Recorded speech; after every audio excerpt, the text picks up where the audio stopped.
زبونشو بلدی؟ آره دوست من، این فقط یه نخ دندون نیست، یه دستگاه فوق حرفه‌ای تشخیص پوسیدگیه. بیا بریم ببینیم چجوری. اگه نخ دندون یک ریگ کرد و رد شد، یعنی دندوناتون سالم.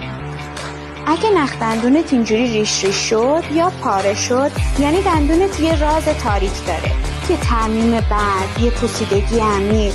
اینجوری دندونت داره بهت میگه که من مشکل دارم.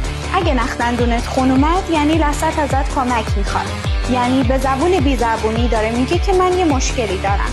اگه نخ دندون که هیچی، یه تنابم از اونجا رد میشد، یعنی فضای بین دندونات زیادی بازه و گیر غذایی داری که این خودش آغاز یه سلسله مشکلاتی و امان از روزی که نخ دندونت رد نشه. این دیگه یه رازه بین ما دندون پزشکا و کیفیت خدماتی که شما دریافت کردید.